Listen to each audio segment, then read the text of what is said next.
Gunjur Fitness Center Body Max.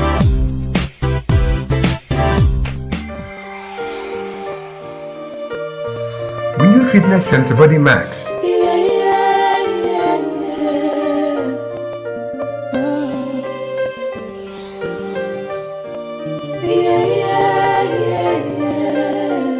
Gunjur Fitness Center Body Max. I'm sitting in, I'm wondering, when will you turn to my life, making me whole again, 'cause I'm half the man I used to be when you loved me. Gunjur Fitness Center Body Max. And many times, many come and falter along the way. Many people would love to have what we had, but since you've been gone, things are not the same in my life anymore. Gunjur Fitness Center Body Max.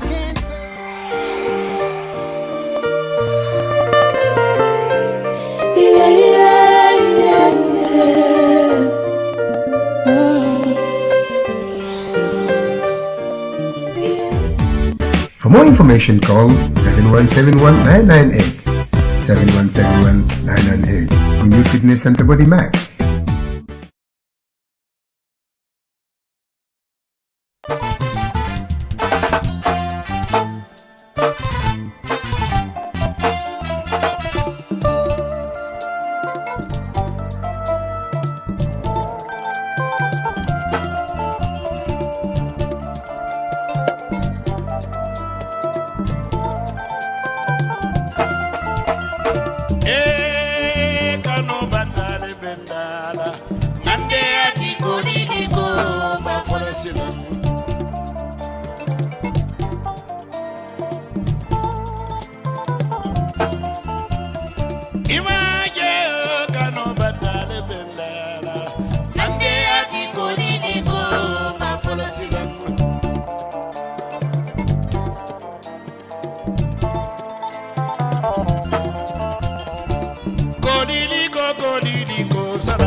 Okay, welcome, Doctor, to this interview. My name is Yero S.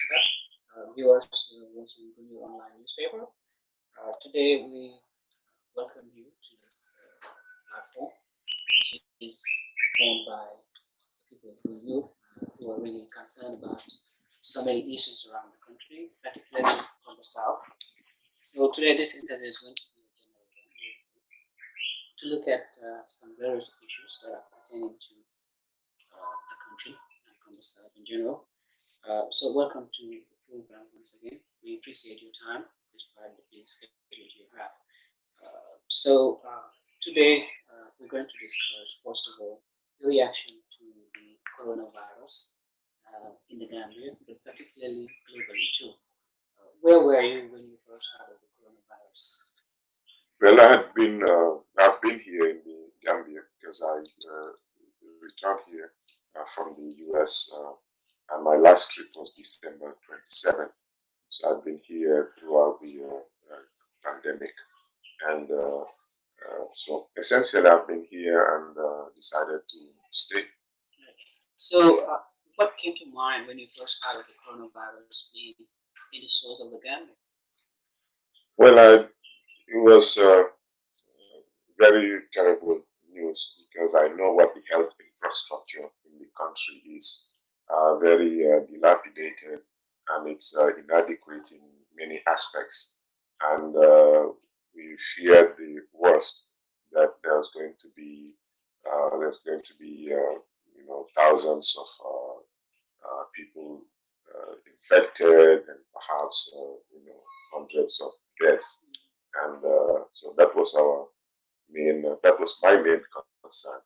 And the fact that I was going to be very difficult for the government to get the people to adhere to the types of precautions that the WHO and other institutions have been recommending. So that those were my fears, that the people may not adhere to the advice of medical personnel, and that we have a very bad health infrastructure. Right. So, still on the coronavirus, for instance, there were some measures that were taken by the government of the Gambia, like restriction measures. What was your reading or your perspective with regards to those measures? Were they adequate or were they inadequate? Well, the government, in many aspects, was simply copying what neighboring countries, have been doing.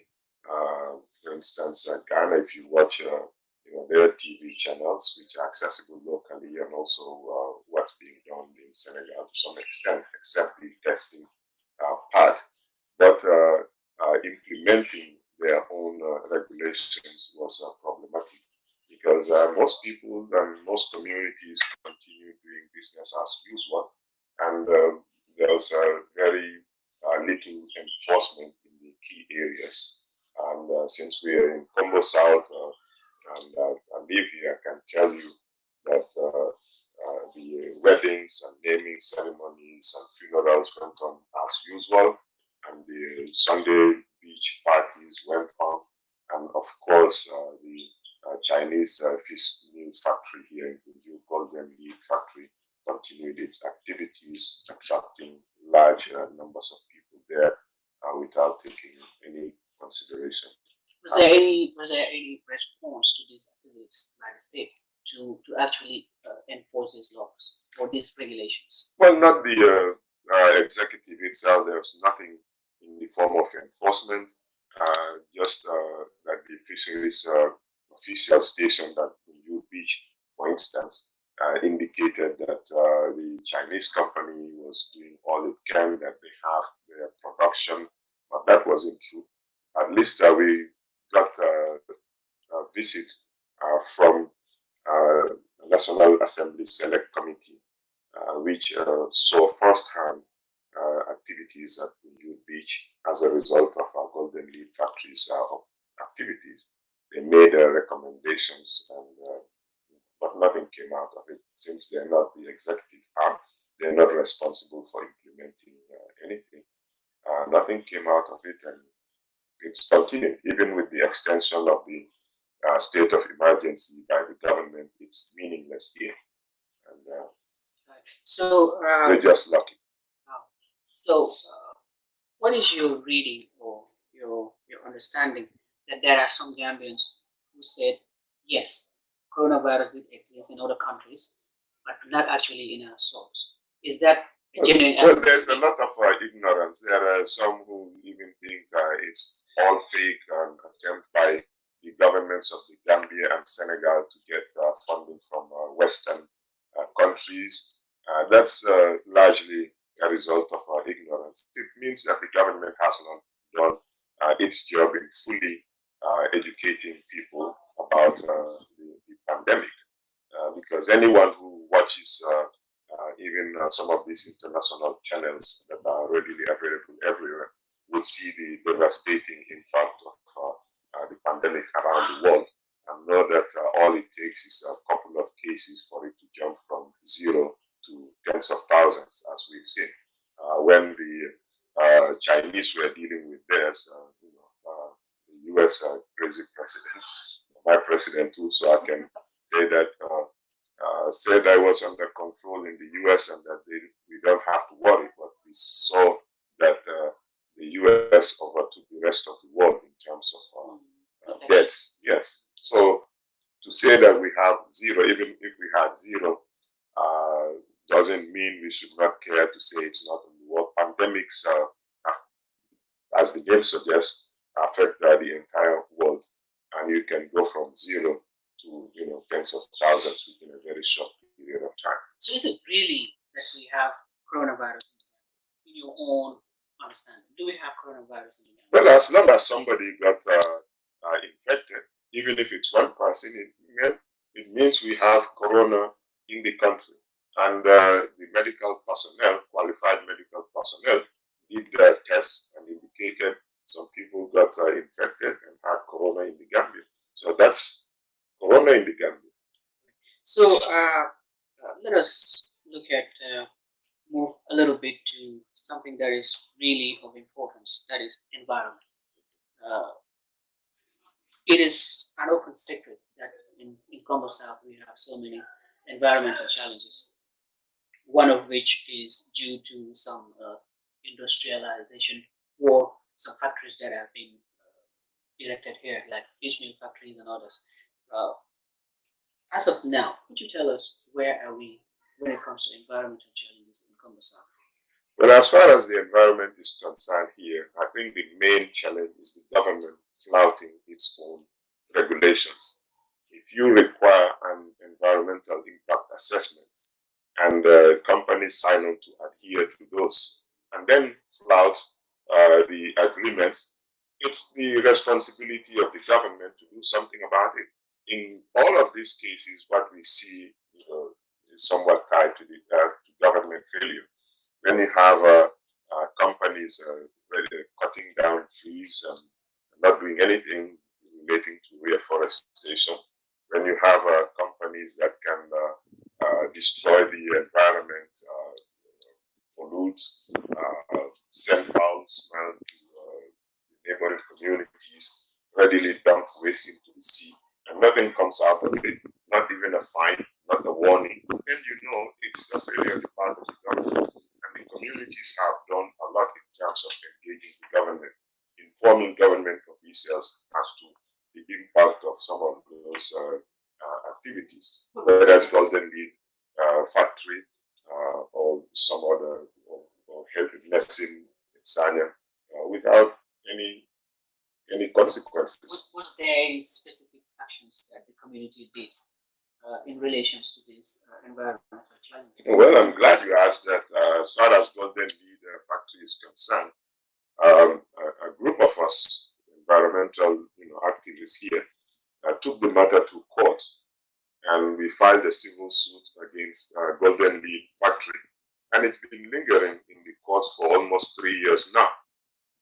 No substantive hearings. The case is dragging. We also engaged various government departments and ministries, from fisheries, trade, environment, etc. Had meetings with them. Sometimes we even provided the drinks at those meetings. We had a live program at the beach that we funded with GRTS, inviting people with opposing views, just to sensitize the community.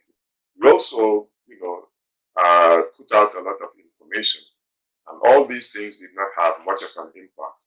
In the case of our Golden Lead factory, we actually removed the pipe that was illegally installed, dumping waste into the sea, because they did not have permission to do so, authorization to do so. And even the National Environment Agency warned them about putting the pipe into the sea, that it had to be removed. They didn't do anything. So we removed. I led a group that removed the pipe, and we were taken to court, and we won the case. But the government turned around and gave them explicit authority to put the pipe back. So the problem is with the government. Why do you think this thing is still dragging at the court level? What is happening? What are some of the hurdles? Well, it's very frustrating because we followed every legal step, every peaceful means to try to effect change, putting out information, taking legal action, direct action, everything, and it hasn't worked. Simply because this Chinese company, for instance, may have only 4 Chinese guys operating it, but they have vast resources. Almost on a daily basis, you see several container loads of their products being shipped. So they have financial muscle. and they've been able to use that, I would say, to corrupt some government officials who, drag all of these things on. Do you have any, for instance, any substantive No, I can't. evidence to this? I don't have evidence, but it's difficult to understand why a government, two government agencies, for instance, would tell the corporation, the company to stop because what they're doing is illegal, and then another one would consistently, come and find a way, find a loophole to keep them operating while our cases drag on. And I can't understand why a government official would say that Golden Lead Factory has reduced its activities by 50% when National Assembly members themselves write a report to say that's not true because we witnessed large numbers of people there despite the pandemic. So we have basically circumstantial evidence, things that we can use to conclude. And otherwise, I can explain why a government that's supposed to be responsive and responsible to its citizens would allow a small company, or any company to be violating its own regulations, its own laws without any consequence. And that's what we have here. Does it really mean that the Gambia is violating some of the international treaties on environment that they are a signatory to? Well, in many cases, I would say so, because dumping untreated waste directly into the sea, especially very close to the fish landing area, and also an area where tourists frequent, the natives use, is clearly a violation of our fundamental rights, and destroying the purity of our environment at will is also, but if not even international laws, the laws that the government itself, the laws that we have in our books here are being violated on a regular basis. So, but somebody might argue and say, yes, the companies are here, they would bring development, infrastructure development, employment, and all sort of income for the community where they are situated in. What is your argument? Is that really happening? Well, it's not happening because if you visit the area, the main road to the sea is in a worse situation than when the company started its operations because they have trucks going back and forth on that road on a regular basis, and they have not invested a butut in terms of rehabilitating that road. When the company was trying to get a license, they promised the community that they have they would create hundreds of jobs. But you go there and see how many people are actually working for Golden Lead Factory and their standards. And they fail to produce any records to indicate that they're paying their fair share of taxes to the government. In fact, the National Assembly Select Committee did ask them for documents, the employment contracts and what they're paying to the state. They could not produce anything. The same thing happened when we were taken to court. Our lawyer challenged them to produce personnel records. Even the general manager could not produce a single piece of paper to show that he is being paid a certain amount as a general manager or assigned duties. So that's the case. No documents. They just take cash, give the employees, and if they're fired, there's no recourse, no labor contracts, nothing. So the negative impact far outweighs any contribution they're making to the community. Perhaps they provide a bowl or so to the community anytime we have a damo, if you consider that to be something good. And after they were subjected to a lot of criticism, they started sponsoring some of the soccer tournaments here, providing some money and providing money directly to some village elders to sway their opinion. But that's it. That's not what we expect from a company that's making millions from exploiting our resources and, of course, the foul smell. So, what is the opportunity here? If all this gloomy picture that you have painted here, what is the opportunity for the community? And, well, who is benefiting from this whole investment? Well, definitely the Chinese company is benefiting. That's why they're here. They find everything. They find ways to stay operating. But perhaps some of their local partners are people who help them come into the country to stay here, and some of the community members who are getting handouts from them. But it's at the expense of the larger community.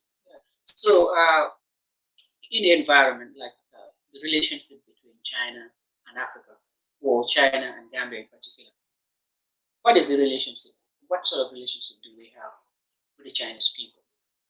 Well, I have good things to say about China and what it did to move to where it is right now. Of course, the human rights violations that went along with it and the secretive nature of the society is something else. But the Chinese investors, the Chinese government, they're doing everything possible for the advancement of their communities. I think it's our responsibility to ensure that any business, any agreements we sign with the Chinese government is done so to protect and advance our own interests. If we fail to do so, we can't blame the Chinese but ourselves. So if there's a Chinese company here doing all these things, the blame should lie squarely on ourselves and our government and not necessarily the Chinese. What they're doing here, for instance, is wrong. But we have people in power who are responsible to protect our interests. If they fail to do so, and we fail to change them, remove them, the blame lies squarely with us. And that's what you see across when you get a multi-million-dollar grant from China. They're not just giving out charity. They're doing things that would ultimately advance the interests of China, even if it's at the expense of other countries. And in many cases, they don't care about human rights. They don't care about the long-term impact on that country. But it's for us and our representatives to defend our interests. The U.S. does the same thing when they send troops around the world, thousands, millions of dollars in supposedly financial aid or military assistance. All of these are meant to advance the interests of the United States. And you can't blame the US government or the Chinese government in many of these cases. But we have our own public officials that we elected to represent us. So if they fail to protect our interests, the blame lies squarely on them and on us for not removing them. So, is there any potential solution here when it comes to Golden Lead, the environment, Combo South, and the Gambia in general? You can tell I'm pointing to that. Yes. Well, it's for us to hold our public officials accountable. If the fisheries minister can say what the Chinese are doing here is good, regardless of reports from even the National Environment Agency, if you have the trade minister protecting an industry that's having devastating impact on the community, if you can support companies that are cutting down our trees, clearing our forests here, then we should make sure we remove you, that make sure we have a government that's going to put people in power who are going to be knowledgeable and also do everything possible to protect our interests. If they don't do that, we can't rely on other countries to do that for us. They have their own communities. So it means making sure that we vote in large numbers and we vote on the basis of our interests, what's going to advance the interests of the community. If there's a candidate, when an election comes, for instance, you make an assessment to determine who's going to be in a better position to ensure that our environment is protected, to ensure that we have investors, we do want investors, but responsible investors. And that means we vote. We've taken legal action and it goes nowhere, and we've put together information, provided it to the government, and there's nothing coming out of it. So our only recourse would be to mobilize people, to inform them, to educate them about our interests and make sure they vote accordingly. Yes, but Doctor, we always have this challenge in Africa and Gambia, for instance, that is leadership challenge.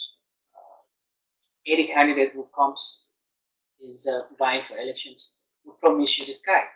But that's the case. But at the end of the day, but that's the case throughout the they world. can provide you with a bicycle, for instance. They cannot provide anything. But during elections, they can promise you this guy. What is the problem? Well, I mean, candidates throughout the world make promises, but some make sincere promises, things that they hope to accomplish, and they work very hard in terms of getting those. So it's for us to assess who's in a better position to at least meet most of their promises, not necessarily everything.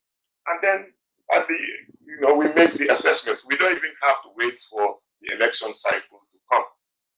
During the period in office, if we are dissatisfied with their performance, we have interest groups, we have other democratic means of making sure that they're held accountable to their promises. We don't have to do like Barrow said, that's how things work. You say one thing, you do the other. No, we have here the bus driver, maybe a donkey driver by 2021, who knows, but we have to hold every public official accountable. They make promises. We look to see to what extent they're living up to their promises. And then at the end, vote on that basis. If somebody makes outlandish promises and does nothing to fulfill them, we throw them out. So we have to weigh that. Yes, so we have another issue here that I wanted you to have a perspective here. There's land, real estate, the proliferation of real estate in the Gambia, and Combo South, Combo North. These are areas that are really lucrative places for real estate companies. What is your view on this? I think the industry ought to be regulated. It needs to be regulated. As it is right now, just anybody could go register something and then have Combo Real Estate or Bajukunda Real Estate and do whatever. I got a license as a real estate agent in the US, and I can tell you it required taking an exam and doing a lot of reading and training before you are licensed. And then each transaction includes a lot of documentation, because all those ensure that the property you are buying is legitimate, and that there's a track record in terms of ownership. So if there's any question, it's addressed before you get deep into the transaction, and then you risk losing your license if you engage in any nefarious activities. But it's very easy to register one here, and then you just go buy a 50 by 50 somewhere and call it an estate, collect funds from people without any precautions. How do they do this? So, do they have the money? In many cases, they don't. They just go and advance somebody who owns a big chunk of land, tell them they have money to buy, and then the next thing they demarcate that and then sell it. But the problem again is with the state. If you make it so easy for people to just go and register a real estate agency without any training, without any knowledge of our laws here, then it becomes a problem. So one way to solve it is to address the current disputes, but at the same time have clear regulations in terms of what it requires to become a real estate company, and for the agents to have the proper training, to have all the documentation necessary before they can do any somebody transaction. might say, yes, if they make it so rigid, the system so rigid in order to get license for real estates, people might criticize the government again to say they don't want Gambians to invest. Well, you have to balance.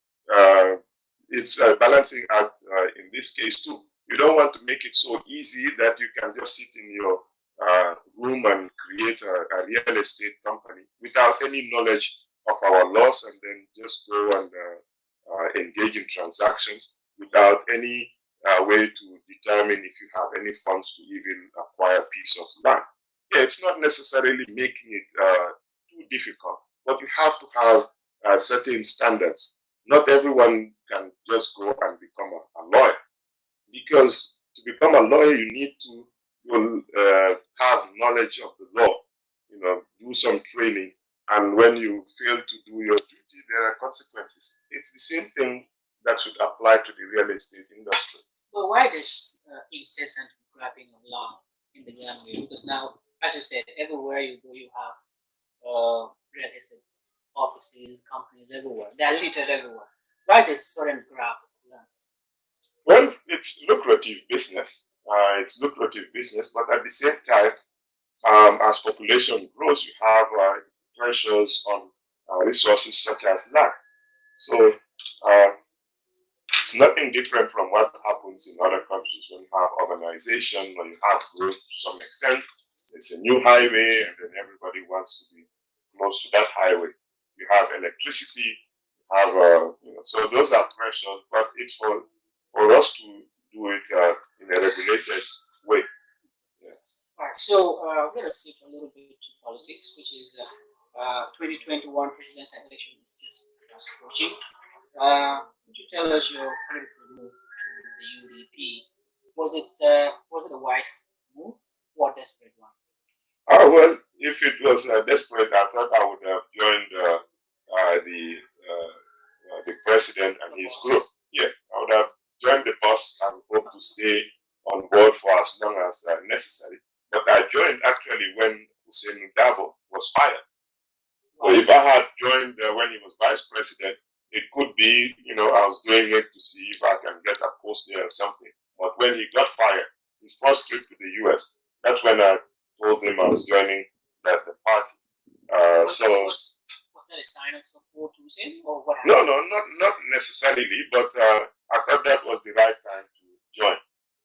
And when he was on the heat and stuff, I'm sure that most of us believe in the UDP, believe in your leadership, and that I'm willing to come on board to help move the party ahead and ensure that we have electoral victory in 2021. But I had worked with the UDP and many other parties for a long time, leading up to the demise of Janneh's regime. I was one of the people who organized the civil society events, bringing in the party leaders in both New York in 2015 and then Dakar 2016. And various people attended these meetings. Mrs. Fatma Tambajan attended both meetings in Dakar and New York. Hamad Ba attended New York. OJ attended New York. Khalifa Sallah attended the Dakar meeting. My party attended the Dakar meeting.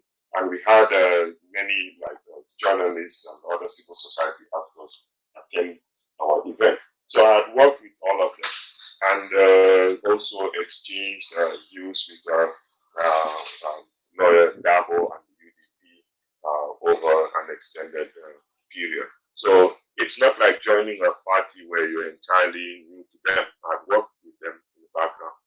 So what is so unique about UDP that attracted you to the party? Anything unique?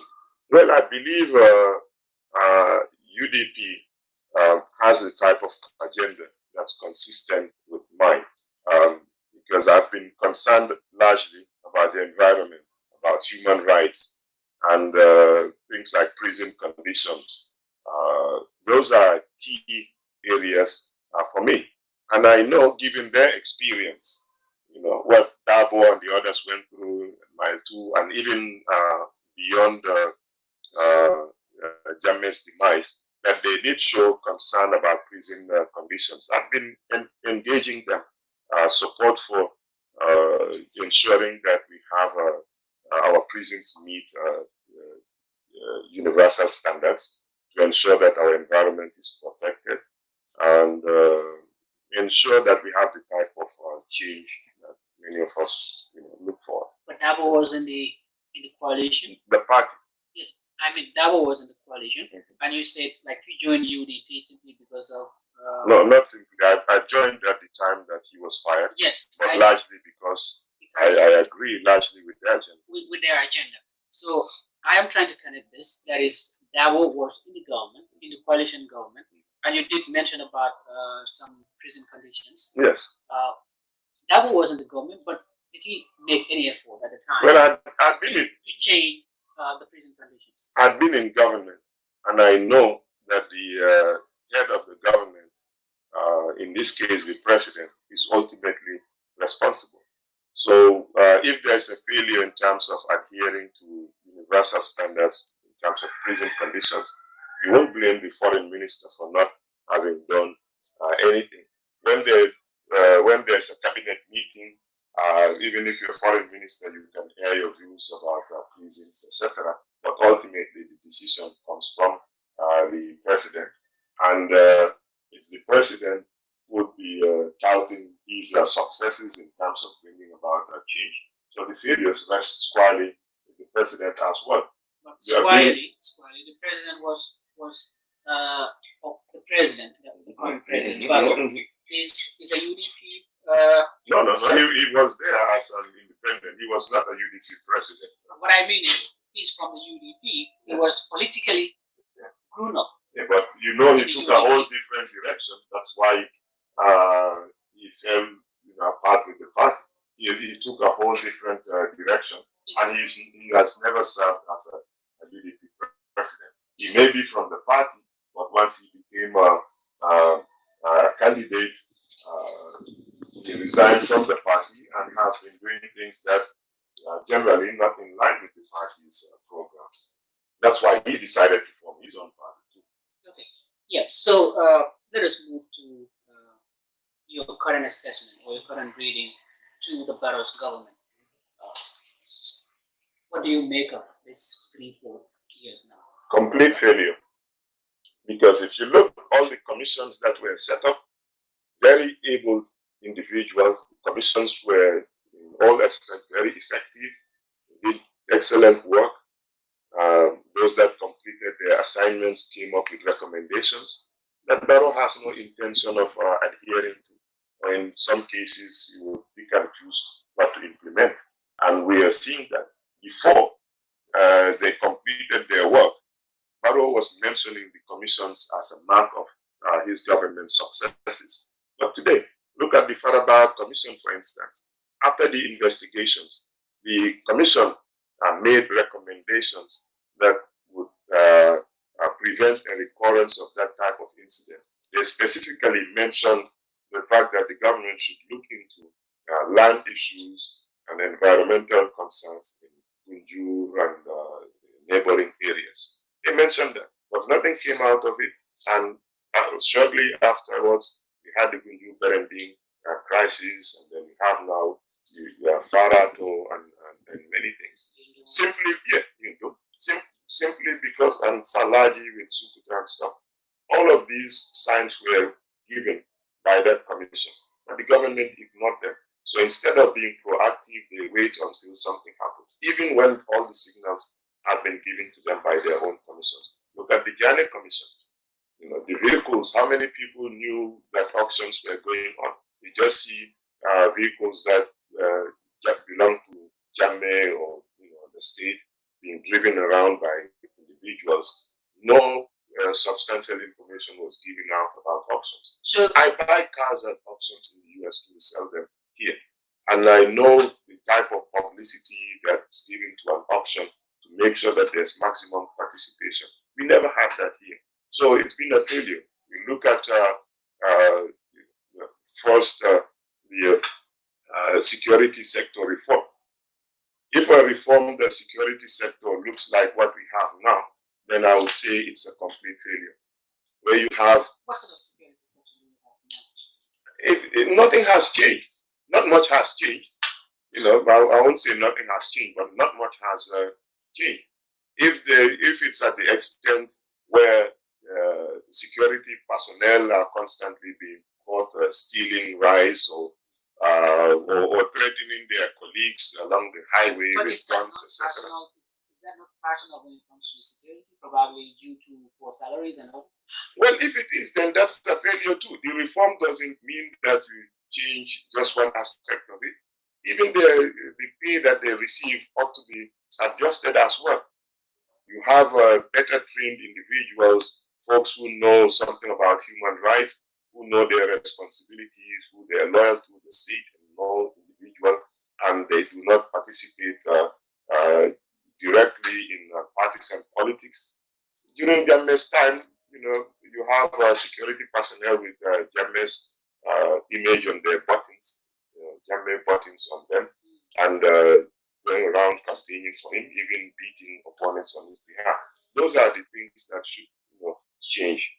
So eventually, are you hopeful, since you were also a victim of the former government, are you hopeful that after the outcome of the TRRC, is there going to be any justice in the Ghana under the current president Barrow government? Well, you could say I have lost much trust in this government implementing any recommendations from any commission. But the commissions are doing very effective work, and the record they're creating is very important. That way, if this government continues to disregard their recommendations, the next government would be in a position to revert back to those recommendations and see the best way to implement them. So I'm not discouraged, in that to that extent. But I don't have faith in this government implementing anything. In fact, that's why I hope to participate in the TRRC soon. I made a submission, and when it gets to the prisons institutions, I'm likely to participate. If I had lost faith completely, I would not have done so. But it's good to create a historical record, and another government would be in a position to use that to implement as much as possible. But not this one. You said this view that the Janneh Commission was, and the white paper by the government of Barrow was a selective justice. Well, not the Janneh Commission itself. The Janneh Commission made various recommendations that I thought were very good. But the white paper coming from the government, I mean, that's the means to lead to implementation. And that's where, the failures started with the Janneh Commission. The Commission did excellent work, submitted a very good report, made recommendations. The government should have implemented those recommendations and not appear to be favoring any individual, not to exclude any single person from that. All right. So finally, before we go, let us touch on the new draft constitution. What is your reading of the new draft constitution? Is it up to standard, or is it plagiarized as others have argued? What is your view on the new draft constitution? Well, I don't think we have to recreate the wheel. When doing a constitution in this era, it's incumbent upon the drafters to look at other constitutions, especially those that have been found to be very good over time, and to learn lessons from them. And many of those provisions could be consistent with what Gambians want. So if that's reflected in our documents, we don't have to belabor the issue of where particular words were borrowed from. The key is whether the draft reflects the wishes of the Gambian people, what we want. And there's no way we can have a constitution that satisfies every individual's concerns. Left to me, issues like dual nationality and those things would not be in the way they're framed in the current constitution. But I know that's what the overwhelming majority wants, and it's reflected there. So I should support that, because I don't see any the freedoms are reflected there. Basic freedoms, fundamental rights are protected by the constitution, and the way that the government is structured is also consistent. You have checks and balances. No one branch of government will be too powerful. The executive powers have been streamlined. So those are things that I support. How about the presidential term limit, for instance? Yes, term limit. I mean, even from the previous constitution, it was no secret that most Gambians wanted term limits. But Jammeh decided to take it out. And it's a good sign that we're going to have that in the new constitution. Term limits. Otherwise, these guys would want to stay for forever. first be, just 3 years, I'm a businessman, I'm a college professor, I want to go back. And after those 3 years, I started major programs that I need to implement because you think you are indispensable and would rather stay. So term limits would be, how about dual citizenship? Gambians who have dual citizenship would have the right to vie for. No, would not have. Would not have the right to. How do you see that? Well, should it be there? Well, if you ask me, have a biased view of that. I'm a dual citizen. I would say no. Allow dual citizens to compete for every position, and that we should not create any second-class citizens. But being something, if the overwhelming majority think that's the right thing to do, and then I believe we should support it. But personally, I would say that dual citizens ought to be able to compete for every office. But I won't say the constitution is weak simply because it includes that. If it's the will of the Gambian people to exclude a certain segment based on that criteria, because you can see some justification to it too. They're saying, you may be more loyal to the other country than this one, which could be the case in some instances. So personally, you would have some dual citizens who are much more committed to the Gambia than anything else, and they have the other citizenship for other reasons. But this is a possibility too. So it's not a major concern for me to oppose the constitution. So personally, is that not going to affect you? Because I don't intend to run for president because that's the only one where dual citizens are excluded. You have everything else except for the presidency.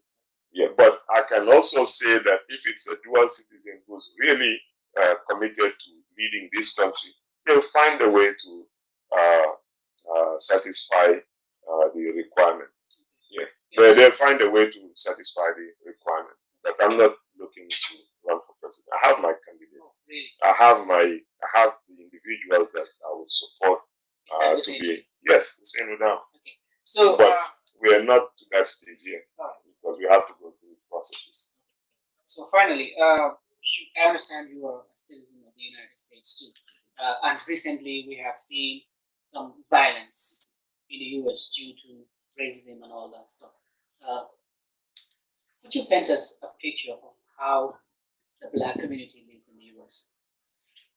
Well, the U.S.'s history from what was called the Jim Crow laws that were meant to keep the community segregated, but segregated and unequal, meaning African Americans and other minorities continue to be relegated to the back border by design in the United States. It was somewhat similar to apartheid in South Africa, but in the U.S.'s case, there was a lot of significant change in terms of the laws. So before we had what you call de jure segregation, and then discriminatory practices were de jure by law. What we have now is de facto. Even though the law says something else, the situation is totally different. The police know how they should treat suspects. But when it comes to an African American, some other minority, they do something else. Systematic discrimination is a major problem in the U.S. When you go looking for housing, the landlords may discriminate against you unless you are, somewhat aware. You may not know. You leave, and then a white person goes, they get a whole different treatment. When you apply for jobs, you're discriminated against in many instances without even knowing. They may end up hiring. Well, the solution is for African Americans and Americans in general to continue putting pressure on their government, particularly state governments, since they have a federal system, putting pressure on all levels of government to ensure that African Americans and other minorities are treated as equals in the country. It took a long fight to get to where we are right now, but the current events, the killings, and discrimination in general, so that we have a long way to go. So voting in candidates, engaging government officials, using direct action especially, would continue to be necessary. All right. Thank you very much for your time. What's the final words if you have any? Well, it's that we have to protect our interests, do all we can to ensure that we have responsible and responsive public officials who would advance our interests, to make sure that we participate in the political process, our voters, candidates, and so on, and to vote in the UDP in 2021. So 2021, the UDP is going to win without a coalition? I believe so, but we are not we're not the type to go in and become overconfident. We're just working from the position of weakness to say, we're behind, we're the underdogs. Let's fight ahead. Let's fight very hard to make sure that we win electoral victory. But we have no doubts that, as it stands now, we will prevail. But we have to work hard. It's not. There's no room for error, and human behavior is unpredictable. But we'll do everything we can. Voter registration, education, mass mobilization to ensure that Barrow becomes a one-term president. Any possibility of coalition, for instance? It doesn't seem necessary. I don't think it's going to be necessary. We'll work very hard to ensure that we win once and for all, and that the UDP will be responsible for implementing policies alone. Thank you very much. Thank you. Thank you for your time. Thank you.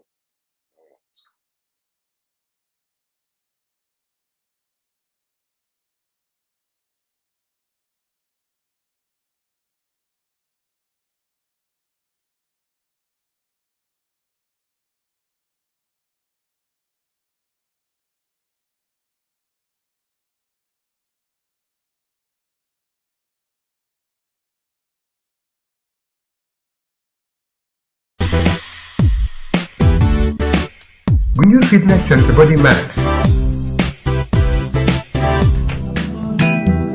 See the wine, I see fire for body.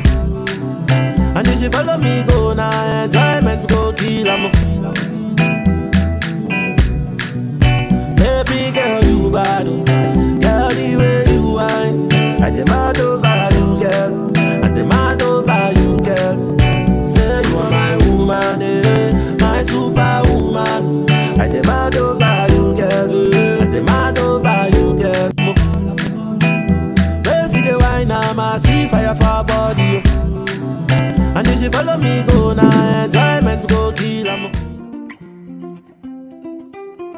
Moro Ibanya mbijan doko benya bakandro ko ngalla janne kibaro moy kalka sola bagaso wafu e ka fontelle ko solar enterprise fo fendi nabe dendi solar la fannala la solar la bundal ndella ko do ko ke mole janka solar joran kendo natala dum min nata na ko fanandiya birin gambia jam fo gambia e bantala nga bagasol samba be ton ka do ku kendo be ke mo be ni nga do ko ke momo ndi en ka sanji kilin garantie dilale nyin kama ko la do ko lanno si waran ni tema bagasi falle bagaso min bijay fofe nabe dendi sola la bundala la sola la fannala a bagaso sifa be bijay lightning and pumping system ndella fanan ko ke mole nimbe dendi na ko ni dandal ni kordal ka jiodi alla nin ka lampo fanan sika ka diala wo pumping wolbe dendi gadinol ni ku kotal ni la jiko ni la fama bela lightning wala dimbani ku kotal danno mu sola enterprise tin ko la kali fam sola fofe be dendi sola la hajo la janne be loro wato tente bul bagasol tan adum fana be kufula la leje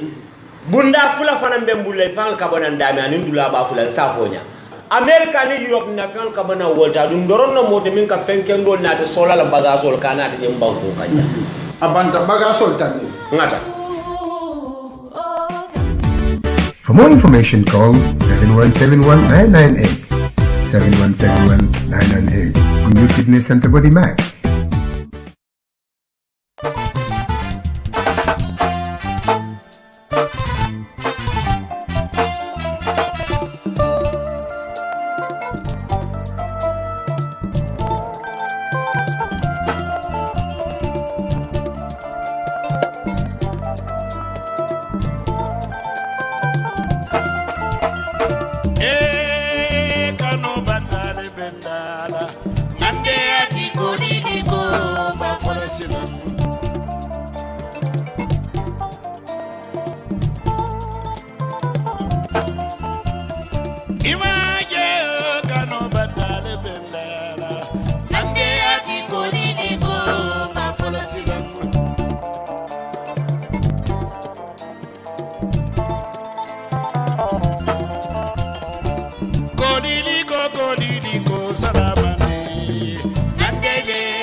know my